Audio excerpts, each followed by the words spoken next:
Today I would like to share with you guys a small passage from the book A Long Walk to Water by Linda Sue Park. This book follows the journey of a young Sudanese boy as he is forced to flee from his home all by himself.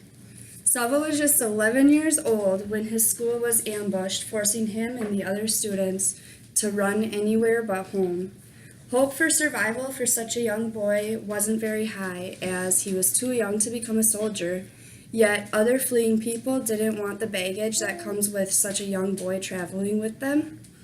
Your eyes will be open to the horrors that Salva and the other lost boys faced as they were going through their journey and many of the obstacles they had to overcome.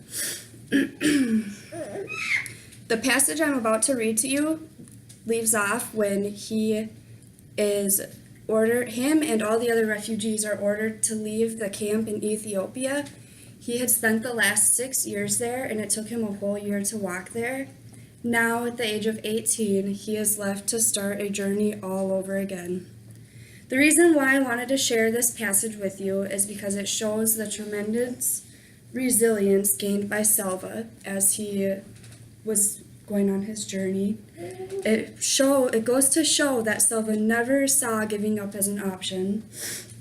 And if this passage interests you enough to read the rest of the book, you'll be able to see what came of Salva's life and how he has made an impact on other villages in Sudan.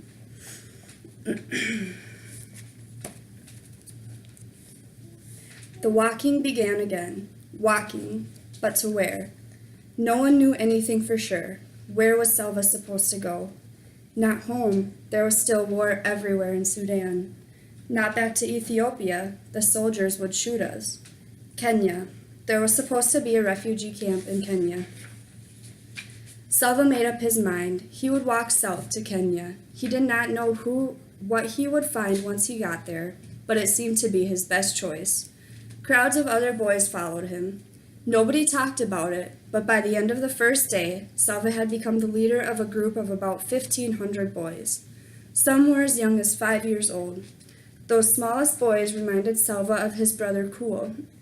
But then he had an astounding thought. Kul isn't that age anymore. He's a teenager now. Salva found that he could only think of his brothers and sisters as they were when he had last seen them, not as they would be now. They were traveling through a part of Sudan still plagued by war. The fighting and bombing were worse during the day, so Salva decided that the group should hide when the sun shone and do their walking at night. But in the darkness, it was hard to be sure where they were headed in the right direction. Sometimes the boys traveled for days, only to realize they had gone in a huge circle. This happened so many times that Salva lost count. They met other groups of boys, all walking south. Every group had stories of terrible peril.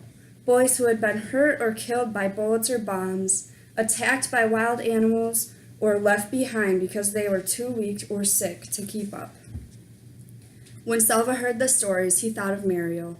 He felt his determination growing as it had in the days after Uncle's death. I will get us safely to Kenya, he thought, no matter how hard it is.